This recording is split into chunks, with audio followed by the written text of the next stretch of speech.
기도드리겠습니다. 은혜와 사랑이 한량없으신 아버지 하나님, 어수선한 세대를 살고 불안한 세대를 살자는 어제 우리는 아무 일도 없는 것처럼 평안한 가운데서 위를 지킬 수 있었습니다. 주를 찬양할 수 있었고 교회에서 봉사할 수 있었습니다. 그리고 그리던 사람들을 만나기도 하며 그리스도 안에 친교하는 사랑의 교제도 있었습니다. 다시 한밤을 편히 쉬고 이 세상을 지금 나가고자 하는데 이 시간에 먼저 주님 앞에 나와 기도하는 거룩한 기도의 시간을 가지게 됨을 감사합니다. 주님께서 세상에 계실 때 새벽 오이려 미명에 한적한 곳을 찾아 기도하신 것처럼 오늘도 주님께서 보여주신 본대로 기도하는 사람들이 되게 하시고 이 자리에서 주님 거룩하신 뜻을 생각하며 찬송하며 기도하게 될 진심으로 감사합니다.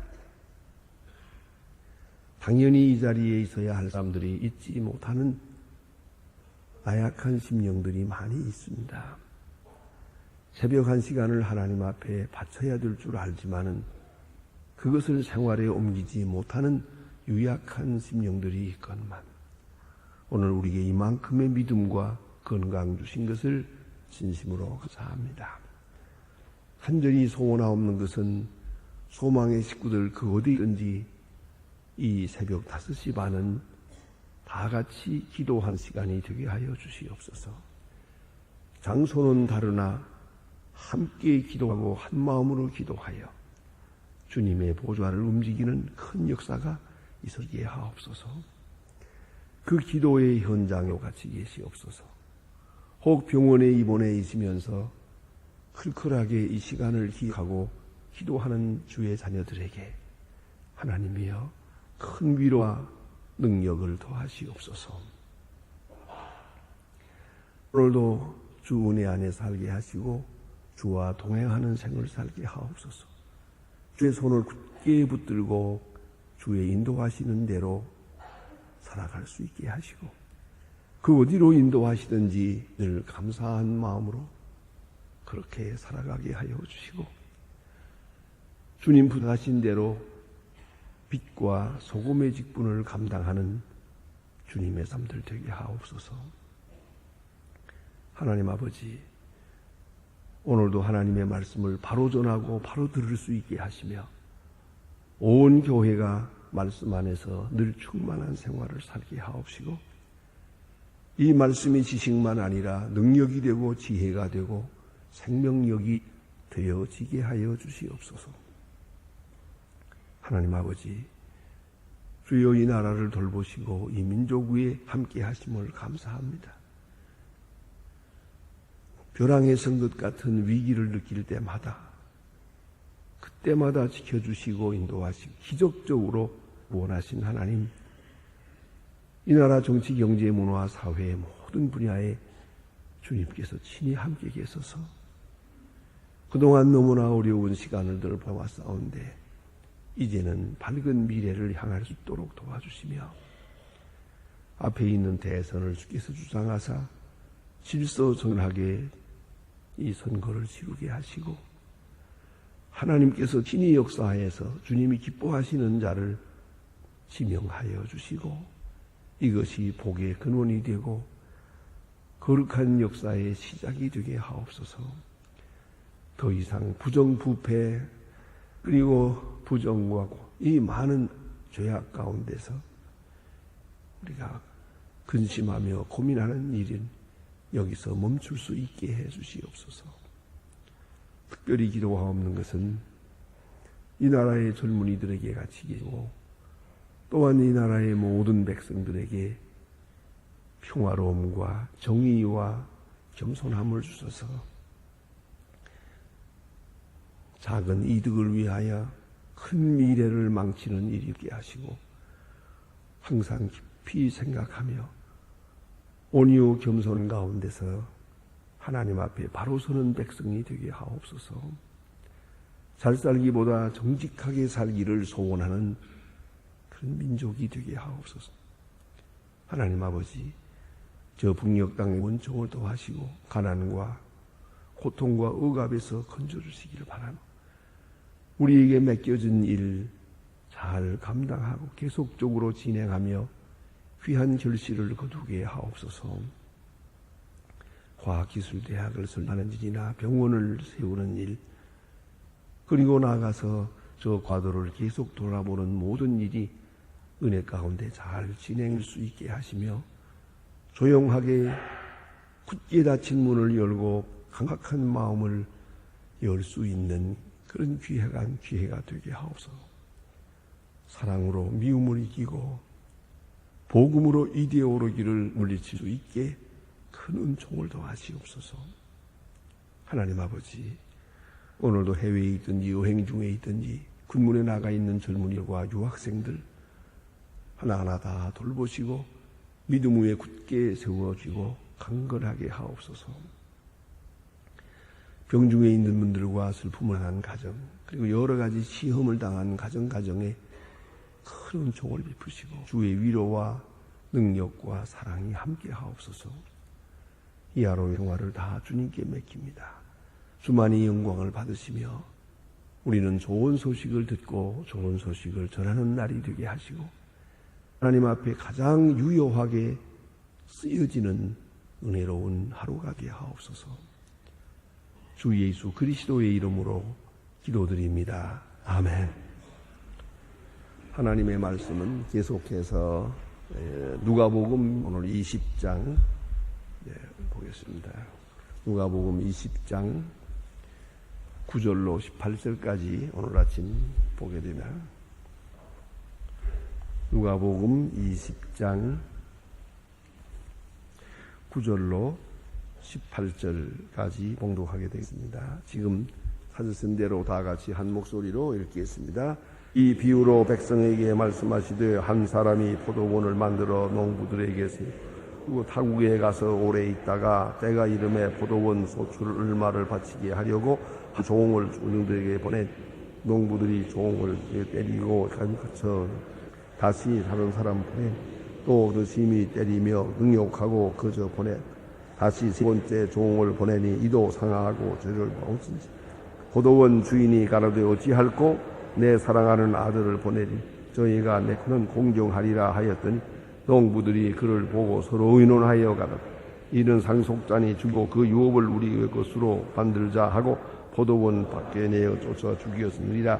그런즉 포도원 주인이 이 사람들을 어떻게 와서 그 농부들을 지혈하고 포도원을 다른 사람에게 주리라 하시니 사람들이 듣고 가되 그렇게 되지 말아야 할지이다 하거늘 저희를 보시며 가라사대 그러면 건업된 건축자들의 버린 돌이 모퉁이의 머릿돌이 되었느니라 함과 어찌며 물은 이 돌 위에 떨어지는 자는 깨어지고 이 돌이 사람 위에 떨어지면 저희를 하루로 만들어 흩으리라 하시니라. 아멘. 예수님께서 지금 십자가를 지시기 바로 며칠 전에 지금 성전에서 가르치고 있습니다. 그리고 성전을 깨끗이 하는 큰 권세를 나타내는 역사를 이루기도 했습니다. 저들은 예수님을 어찌하든지 그 올모에 걸어서 그저 십자가에 못 박아버리려고 하는 그런 생각을 하게 됩니다. 그래서 저들이 와서 무슨 권세로 이와 같은 일을 하느냐 하는 질문을 하기도 하고 또 가이사에게 세를 바칠까요 말까요? 아주 참 어려운 딜레마 같은 그런 질문을 하기도 하고 부활 후에 이 어느 남자가 이 여자의 아내 되겠습니까? 그 부활 후에 되어질 이야기 이런 세 가지 참 어려운 질문을 하게 됩니다. 이것은 알기 위해 물어보는 게 아닙니다. 어떻게 대답하는가를 시험하기 위해서 물어보는 겁니다. 결정적으로는 이러이러한 일로 인해서 문제를 일으켜 예수 십자가에 못 박으려는 그런 계획은 이미 다 있습니다. 결론은 가지고 있고, 그리고 어떻게 좋은 명분으로 또 예수를 죽이면서도 정당화하고 싶은 거다. 죽이는 죄는 무서운 죄입니다만은 저가 율법을 어겼기 때문에 죽였고, 저가 로마 사람의 법을 어겼기 때문에 죽인 것이다 해서 예수를 죽이는 엄청난 사건을 정당화하려고 하는 겁니다. 이것이 저들에게 무서운 죄입니다. 죄는 언제나 죄를 짓는 죄가 있고, 두 번째는 회개하지 않는 죄가 있고, 세 번째는 변명하는 죄가 있습니다.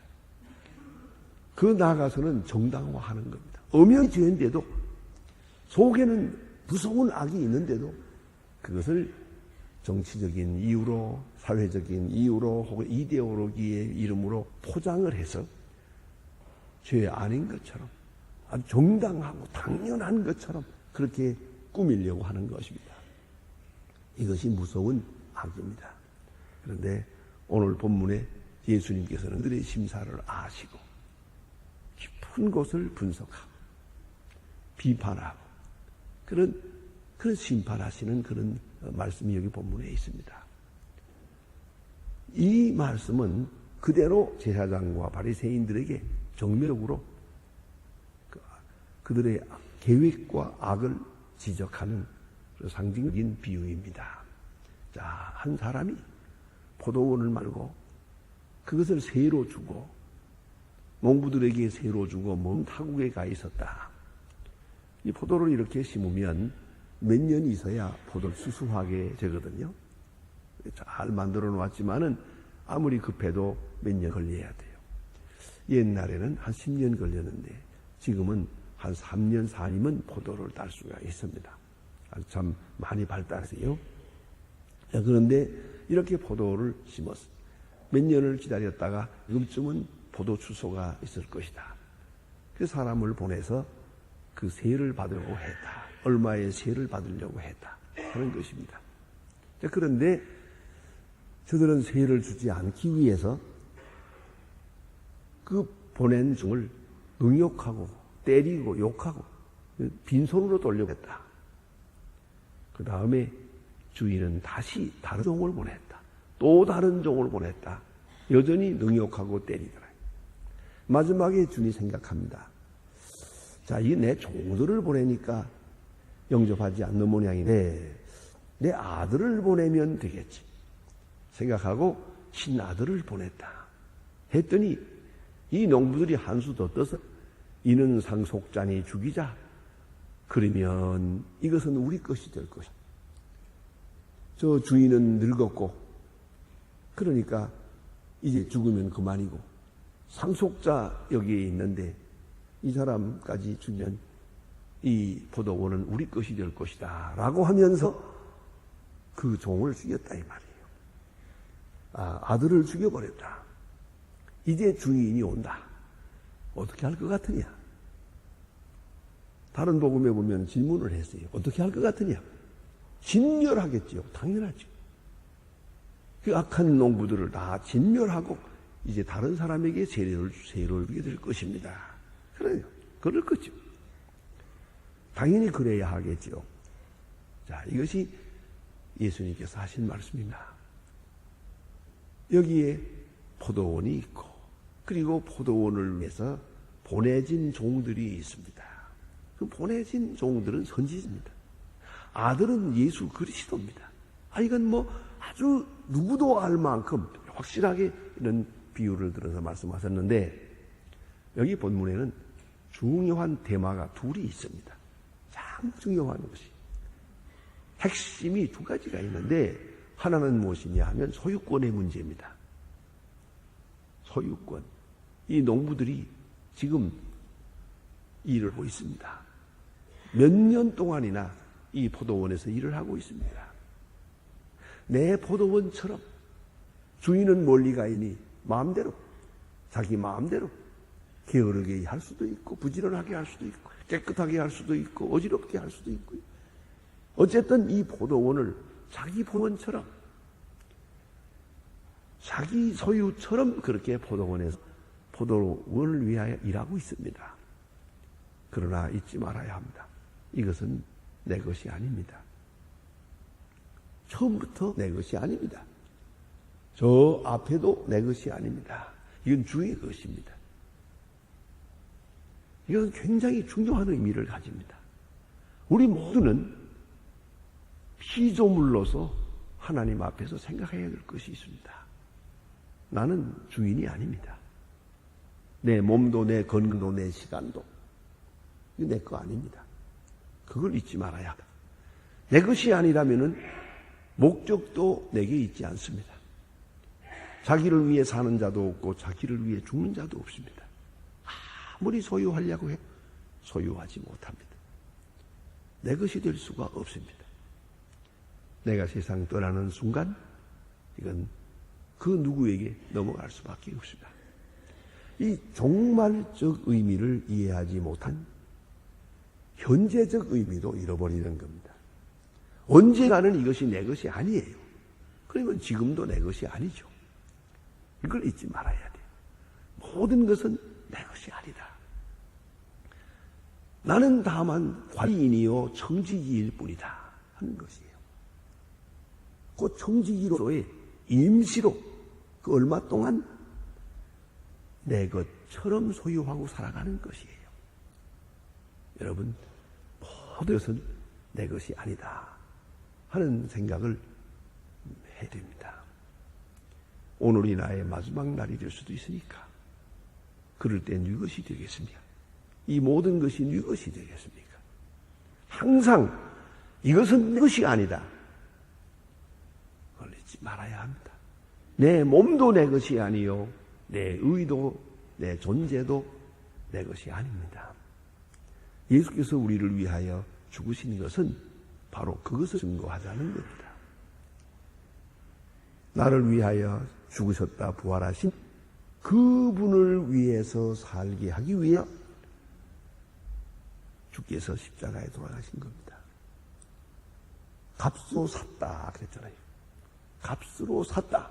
십자가의 값을 치르고 우리를 사서 하나님의 것으로 만들었어요. 그런 거로 내 것이 아니다. 여기 주신 말씀대로 이 포도원에서 일을 해요. 포도원을 위해 일하지만 이거 내 포도원이 아니에요. 그걸 꼭 잊지 말아야 합니다. 그런데 나 포도원이 아닌 데서 일하면서 내 포도원보다 더 성실히 일해야 되는 거예요. 여러분 그 생각해 보셨어요? 남의 물건 빌려오는 수가 있지요.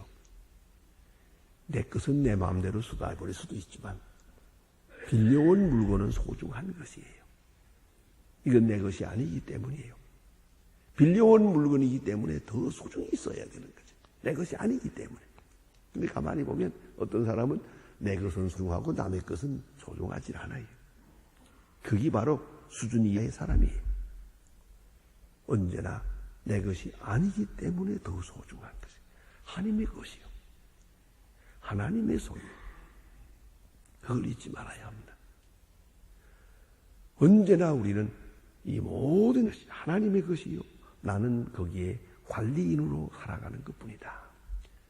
또 그 주인 되시는 그분을 위하여, 그분이 목적이니까 그의 영광을 위해서 내가 살아가는 것이다 라고 하는 생각을 해야 됩니다. 그런데 오늘 본문에 나타난 이 악한 농부들은 주인이 자기들에게 세워주고 갔는데 얼마 동안 지내다 보니 자기 것으로 생각했어요. 아니 영영 자기 것을 만들려고 했어요. 이 얼마나 어리석은 이야기입니까? 자기 것이 될 수가 없어요. 없는 것을 있게 하려고 했어요. 영원히 내 것이 아니에요. 그런데 내 것으로 삼고 자기가 주인이 되려고 하는 순간 자기가 우상이 되는 것이요. 거기에 큰 잘못이 있었습니다. 오늘 여기에 주신 말씀, 이 농부들이 포도원을 자기 것으로 생각했어요. 그리고 자기 것을 만들려고 했어요. 그것이 악이요. 근본적으로 큰 죄가 되었던 겁니다. 자, 그 다음 두 번째 주제는 뭐냐 하면 대행자 주인과 같이 대했어야 하는 겁니다. 그 종이 누구냐 생각하지 마세요. 종을 보냈다 하니 뭐 시원치 않겠지요. 주인이 종을 보내니 뭐 생긴 거로 보나 옷으로 보나 행세로 보나 뭐 그게 신통한 거 아니에요. 그러나 주인이 보냈거든요. 주인이 보낸 자는 주인과 같이 영접해야죠. 주인을 보고 영접해야죠. 어서 오십시오 하고 잘 됐다. 우리가 그동안 이렇게 농사를 했습니다. 그러면 요만큼 가져가십시오 하고 주인을 대하듯이 그 보낸 바 종을 대해야 했던 거예요. 그걸 잘못한 거예요. 아마도 그래서인지도 모르죠. 어떤 종이 왔는데 옛날부터 좀 알던 사람이에요. 야, 너 그거 취재했다? 너 어디가 사냐? 뭐 이래가면서 업수이 여겼는지도 모르겠어요. 그리고 이거 내가 저 주인이 맡겨준 대로 세를 받아왔는데 그랬더니 야, 네가 무슨 뭐냐 이래가지고 업수이 여겼는지 모르겠어요. 꼭 잊지 말아야 합니다. 주인이 보낸 자를 주인과 같이 영접했어야 되는 거예요. 그것이 중요합니다. 주의 이름으로 오시는 자, 이게 중요한 거예요. 그래서 예수님 말씀하시기를 보세요. 뭐라고 하십니까? 너희를 영접하는 것은 나를 영접함이요. 나를 영접한 자 나 보내신 이를 영접함이니라. 이거 보세요. 주의 이름으로 온 사람을 영접해요. 그것이 바로 주인을 영접하는 것이에요. 이것이 잘못될 때 문제가 되는 거예요. 주의 이름으로 섰다는 걸 잊지 마시고 주의 종을 바로 영접하는 것이 주님을 영접하는 것이다.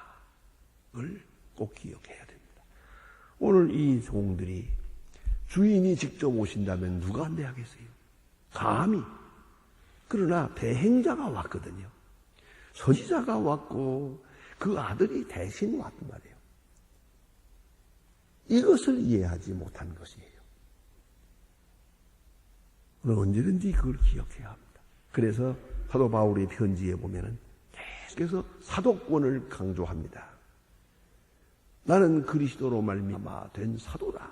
나는 하나님이 보낸 사도다. 강조해요. 내 말을 듣는 것은 주님의 말을 듣는 것이요.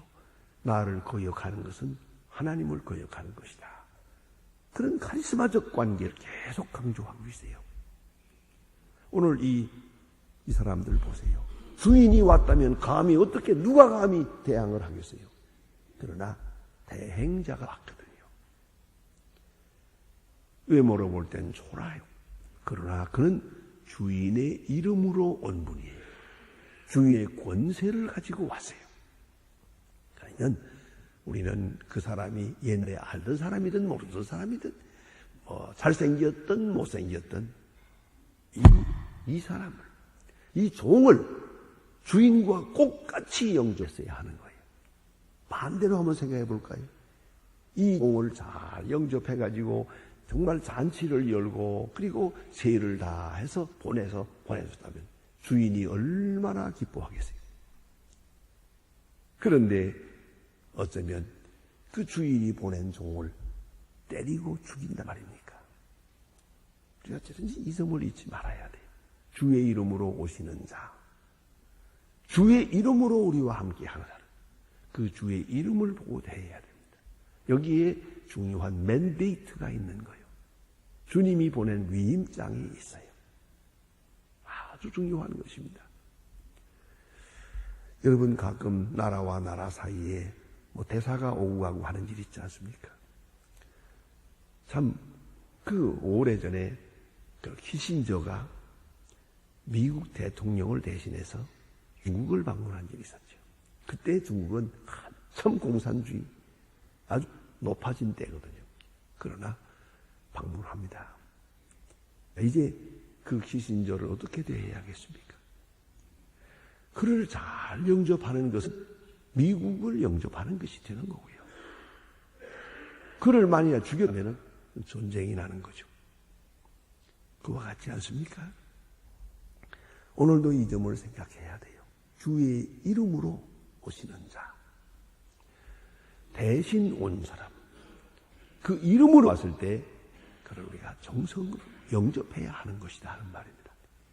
그래서 오늘 본문에 보니 농부들이 이렇게 종을 영접하지 않았어요. 대신 온 분을 생각하지 않았어요. 그 사람만 생각했지 그 위에 있는 주인을 생각하지 않았어요. 결국은 죽이고 때리고 마지막에 아들이 왔어요. 자, 이 주인의 생각은 뭡니까? 아들과 나는 한데, 히브리 사람들은 특별히 그 생각을 해요. 아들과 아버지는 하나예요. 왜요? 상속자니까요. 장차는 대신할 사람이 아니에요. 아버지와 아들은 하나예요. 그러니까 나를 영접하듯이 영접할 줄 알았어요. 나를 대하듯이 꼭 대할 거라고 생각했어요. 그렇게 기대했어요. 예수님께서 오늘 이 땅에 오셨어요. 아들로 오셨어요. 우리는 그 아들 영접함으로 하나님을 영접하는 거예요. 아들을 믿음으로 하나님을 믿는 거예요. 그런데 아들과 하나님을 별개로 생각을 하면 그 순간에 문제가 되는 거죠.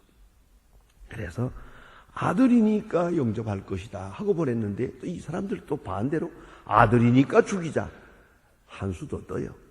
상속자니 죽이자. 이 얼마나 무서운 얘기입니까? 이래서 아들까지 죽였다. 주니 올 때 어떻게 하겠느냐? 진멸할 것이 당연하지. 다 죽여버릴 겁니다. 그래, 내가 보낸 자를 죽여? 내 아들을 죽여? 이건 나에 대한 정적인 대항이죠. 그런 걸로 다 죽여요. 그리고 이제 포도원을 다른 사람에게 새로 주게라.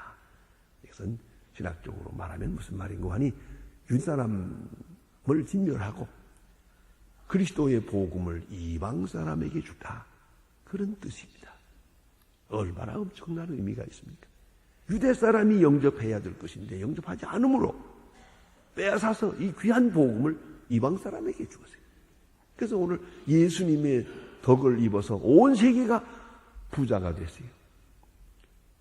유대 사람 지금 오히려 우리 기독교에 이게 지금 빌어붙어서 겨우 연명하고 있잖아요.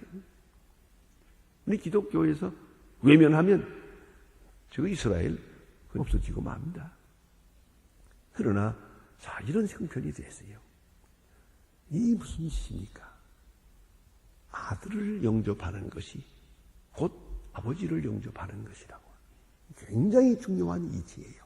오늘도 주의 이름으로 오는 자, 주의 이름으로 섬기는 자를 내가 어떻게 영접하느냐. 아주 중요한 것이옵니다. 자, 그 다음에 보니까 어떻게 이런 일이 있겠느냐. 예수님은 성경을 들어서 말씀합니다. 성경에 있는 말씀, 예언된 말씀이 옵시다. 시편 118편에 있는 말씀을 인용하고 있는데요. 예. 그리고 말씀하시기를 무릇 이 돌 위에 떨어지는 자는 깨어지고 이 돌이 그 사람 위에 떨어지면 저를 가루로 만들어 흩으리라. 복음은 복음이지만 복음을 영접하는 자에게는 복음이요. 복음을 배반하는 자에게는 이게 심판이 되는 겁니다. 심판이 돼요. 복음과 심판. 이건 언제나 동시적으로 역사한다는 잊지 말아야 돼요. 예수님은 우리를 위하여 오신 구주이기도 하지만 동시에 예수님은 심판주가 되신다는 것이죠. 영접하는 자에게는 복이요, 복음이요. 거역하는 자에게는 심판이 된다는 말씀입니다. 기도하십시다.